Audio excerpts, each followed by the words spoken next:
오늘은 이제 21장 말씀을 보면서 다윗이 사울을 피하여 도망하는 그 모습을 보게 됩니다. 도망자로서의 이 다윗, 이제부터는 다윗이 도망치는 인생이 되었습니다. 도망친다, 그것은 바로 광야다, 인생의 광야의 길에 들어섰다 하는 것입니다. 더 나간다면 그 다윗 앞에 인생의 위기가 왔다고 하는 거예요. 여러분 앞에 인생의 위기가 오면 어떡할 것입니까? 우리가 살면서 하나님께서 나를 광야로 내모실 때가 있는데 그 광야 속에서 내가 어떻게 할 것이냐 하는 거예요. 다윗은 20대 젊은 시절을 광야에서 보냈습니다. 이 광야에서 고난을 당하고, 이 광야에서 배고픔을 경험하고, 이 광야에서 죽을 뻔한 고비를 많이 넘겼습니다. 그런데 그때 봐서는 광야가 그처럼 배고프고 힘들고 괴롭고 아픈 그런 시절이었는데, 뒤돌아보니까 광야가 이 다윗을 훌쩍 키워놓은 그 기회였다고 하는 것입니다.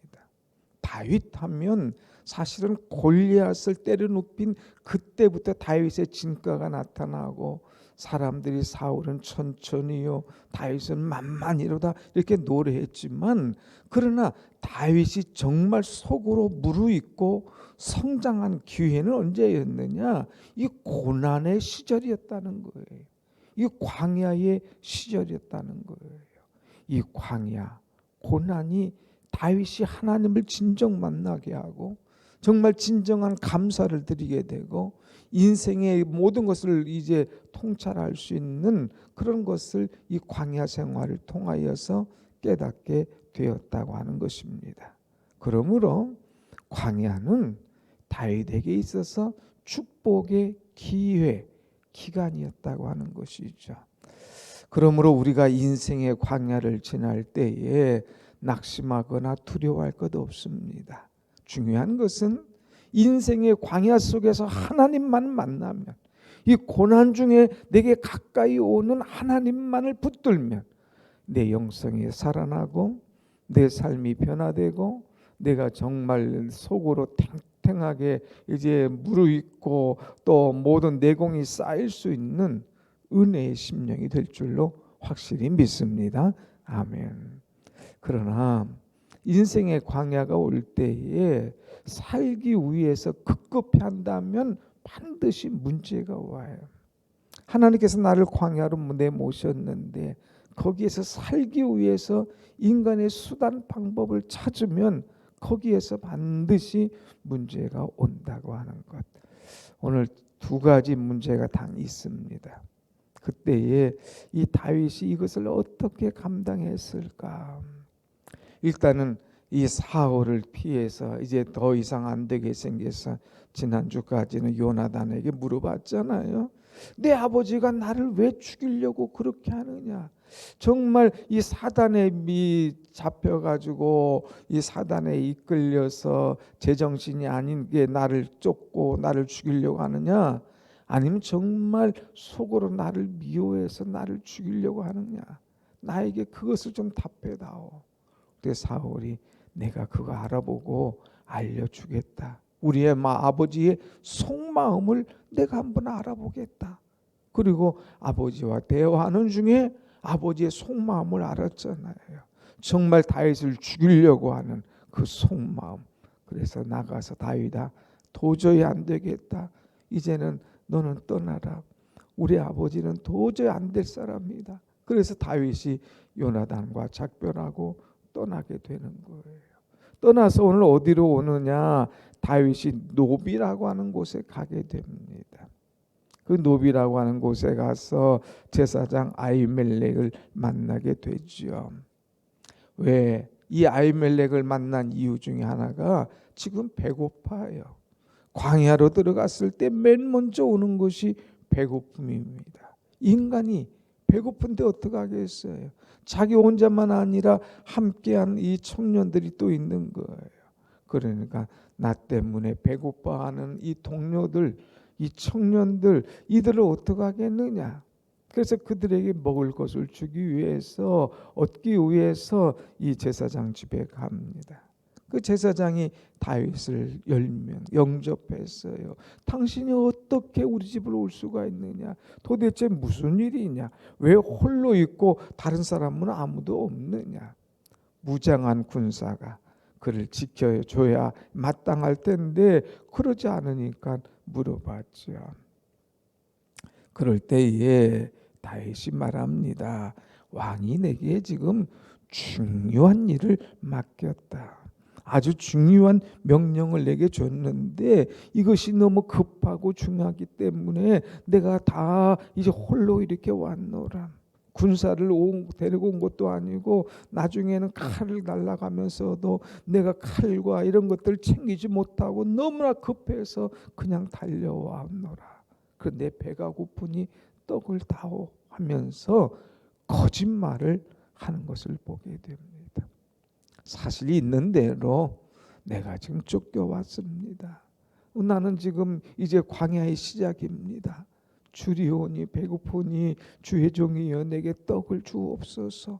이렇게 하면은 좀 먹을 수 있을 텐데 또 거짓말을 안 할 텐데 거짓말을 탁 하는 거예요.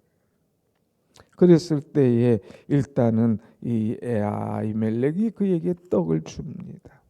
떡을 주는데 아히멜렉이 준 떡은 뭐냐?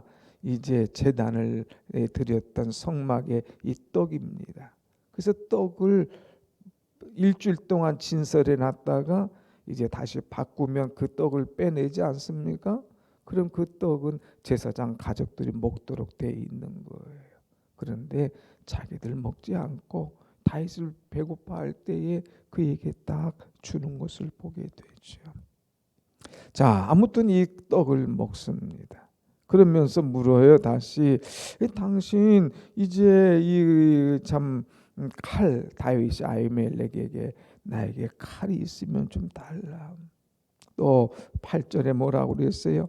왕의 일이 급함으로 내가 내 칼과 무기를 가지지 못하였나이다 하면서 칼 있으면 달라. 먹을 것 구하고 그 다음에 칼을 구하고 혹시라도 신변에 어떤 문제가 있을지 모르니까 아무튼 칼을 또 구하는데 여기서 이 칼을 구할 때에 또 거기에다가 거짓말을 또 한다고 하는 거예요. 또 하는 거예요.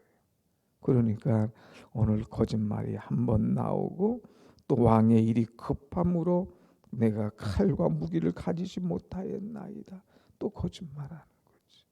그 다음에 세 번째 쭉 가서 보면 10절 그날에 다윗이 사울을 두려워하여 일어나 도망하여 가드 왕 아기스에게로 가니 그랬어요.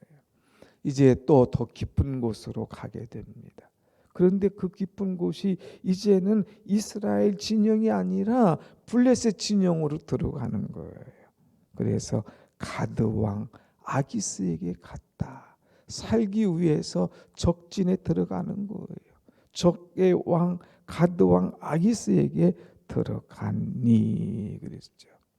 자, 이 다윗이 얼마나 어려웠으면 이랬을까 하는 생각을 우리 가져보는데 여러분 정말 문제가 일어나고 어려움이 오고 살기 원한다면 우리는 어떻게 해야 될 것인가?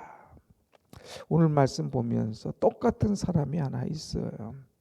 살기 위해서 다윗이 사울을 두려워하여 일어나 도망하여 그랬어요. 다윗이 사울을 두려워하여 도망했다.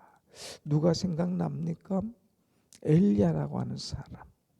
엘리야 정말 그냥 기도한 대로 막 하늘에서 불이 내려오고 물이 내리고 하면서 엄청난 하나님의 사람 아닙니까? 이 엄청난 사람 하나님을 정말 의지할 때 엄청난 역사를 체험한 이 엘리야인데 이 엘리야가 하나님을 보지 않고 사람을 볼 때에 두려운 마음이 생기는 거예요. 이세벨이 자기를 죽이려고 한다는 소식을 듣습니다. 그래서 이 형편을 보고 두려워하여 도망하여 라고 하는 것이 열왕기상 18장 19장에 보면 쭉 나오게 되지요. 이 형편을 보고 두려워하여 도망하여. 여기 사울을 보고 두려워하여 도망하여. 아무리 신앙의 위대한 위인이라 할지라도 그 형편을 보고 그 사람을 보고 두려워하면 도망간다고 하는 겁니다. 여러분, 하나님을 바라볼 때는, 하나님을 의지할 때는 그렇게 강한, 그렇게 힘 있는 적을, 이 골리앗을 무너친 이 다윗이었는데, 하나님만을 바라볼 때는 뭐 이세벨 아니라 그의 아합, 또한 이 그 바알을 섬기는 신 458, 400, 그래서 850대 1로 싸워도 아주 자신 있게 넉넉하게 싸워서 이길 수 있었던 이 엘리야였는데, 공통적인 것은 하나님을 보면 강하고 담대한 거예요. 그런데 사람을 보니까 두려움이 생기는 거예요. 그래서 도망하여서 엘리야는 죽기를 구하여 로뎀 나무 밑에서 주여 나를 죽여주옵소서 하는 모습. 여기 다윗은 사람을 보고 두려워하여 이제 아기스에게 나를 살려주옵소서, 적군에게 가서 이렇게 아주 비굴한 모습을 보이는 것을 보게 됩니다. 여러분, 인생의 광야가 올 때에, 여러분이 진정 위기가 올 때에 하나님을 바라볼 거냐, 사람을 바라볼 거냐, 이것이 너무나 중요한 거예요. 혹시 여러분 위기가 있는 분이 있습니까? 광야 속에 들어온 분이 있습니까? 자꾸 지치고 힘든 분이 있습니까? 사람 보지 마세요. 그 형편을 보고 두려워하고 염려하지 마세요. 모든 것을 다스리시고 모든 것을 이기시고 모든 것 속에 역사하시는 하나님을 바라볼 때에 하나님께서 그 모든 환경을 뒤집으시고 나를 위하여 새로운 길을 열어주실 줄로 믿습니다. 아멘. 그래서 우리 또 이것을 보면 그 복음성가 옛날 많이 나왔죠. 사람을 보면 세상을 볼 땐 나는 두려워하고 염려하는 거예요. 그러나 나의 하나님 그분을 뵐 땐, 나의 하나님 그분을 뵐 때는, 그래서 동남풍아 불어라, 서남풍아 불어라, 나는 하나님, 나의 하나님 그분을 뵈고 살겠노라 하는 그런 복음성가 있잖아요. 어떤 위기가 와도, 어떤 광야에 들어간다 할지라도 사람 보고 두려워하고 도망하여 낙심하지 말고 전적으로 하나님을 신뢰하며 하나님 의지하며 믿음으로 달려갈 수 있는 여러분의 신앙이 되시기를 축원합니다. 아멘. 사람을 보니까, 환경을 보니까 또 거짓말하는 거예요. 자, 아기스로 들어갑니다. 그럴 때 이 아기스의 신하들이 다윗을 알아봤어요. 아니 왕이여, 이 사람 모릅니까? 아니 왜? 이 사람 지금 배고파서 이렇게 참 우리나라 와서 나에게 도와달라고 하는데 뭐야? 이게 보통 사람이 아니에요.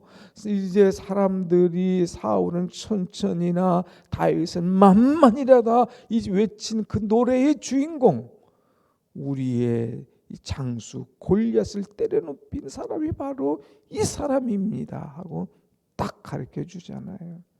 그럴 때 다윗이 이 소리를 듣고 아이고 큰일 났다, 이제 죽겠구나. 사람들이 나를 알아보니, 그것도 이 골리앗 이 같이 함께했던 블레셋 사람들이 나를 알아보니 이제 나는 죽었구나 하면서 행동했던 것이 뭡니까? 13절 한번 봅시다. 시작. 그들 앞에서 그의 행동을 변하여 미친 체하고 대문짝에 그적거리며 침을 수염에 흘리매. 그래서 여기서 미친 척하는 거예요. 그래가지고 막 그 행동이 변화해서 대문짝에서 그적거리면서 막 침을 흘리는 이런 모습을, 이제 행동을 연출해 나는 거예요. 그러니까 아기스가 야 봐라 이 미친놈 아니냐, 이 참 제정신도 아니고 뭔가 문제가 있어서 이런데 이 사람이 다윗이라고, 그 우리가 떨며 두려워했던 용장 다윗이라고, 천만에 너희들만 사람 잘못 봤어 하면서 이제 그 미친놈을 내보내라 하면서 이제 나가도록 하는 것이죠. 그래서 이제 여기서 다시 살아나는 다윗의 모습을 봅니다. 다윗이 이렇게 미친 채에서 살아났지만 그 속에서 얼마나 깊이 깨달은 것이 많습니까? 거기서 하나님을 만나는 거예요. 거기서 인생의 깊이를 체험하는 거예요. 하나님, 내가 살기 위해서 미친 채 했습니다. 내가 사람을 보고 두려워해서 여기까지 왔습니다. 하나님, 내 광야 생활에 복을 주옵소서. 내가 광야 생활에서 사람을 보고 두려워하지 않고 고난이 와도 그것을 이길 수 있는 힘을 제게 주옵소서 하면서 기도하면서 이제 시를 적은 것이 바로 34편, 시편 34편이에요. 오늘 이제 집에 가서 시간 있을 때 오늘 꼭 한번 읽어보세요. 시편 34편. 거기 제목 보면 다윗이 아기스 앞에서 미친 채 하며 지은 시다 하고 하는 것을 나와 있습니다. 미친 채 하면서 그 광야에서 고난을 당하면서 그 비굴한 그 삶의 지경까지 내려가면서 야, 내가 이렇게까지 내려왔구나.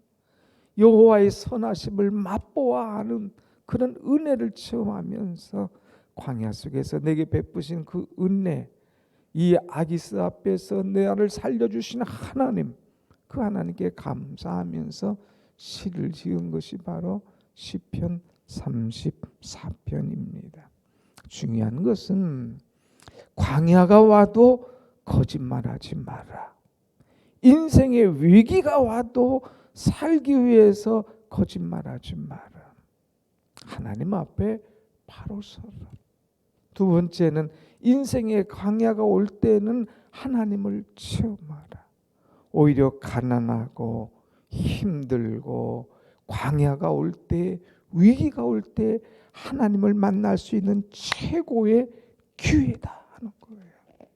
여러분, 배고프고 힘들면 교회 나오잖아요. 그때 주야 하잖아요. 그때 하나님을 만나고 주의 음성을 듣고 새 힘을 얻어요.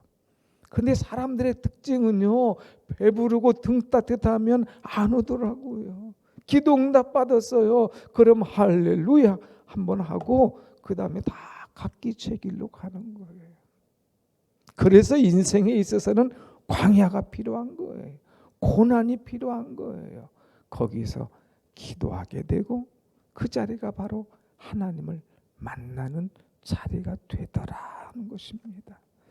광야가 와도 거짓말하지 말고, 광야가 와도 하나님을 부인하지 말고, 광야가 와도 불평하지 말고, 오히려 하나님을 만나는 기회, 성숙해지는 기회, 내 인생을 새롭게 변화시키는 기회로 삼을 때에 분명 성령 하나님께서 여러분을 도와주시고 여러분을 붙잡아 주시고 여러분을 은혜로 인도해 주실 줄로 믿습니다. 아멘. 기도하십시다.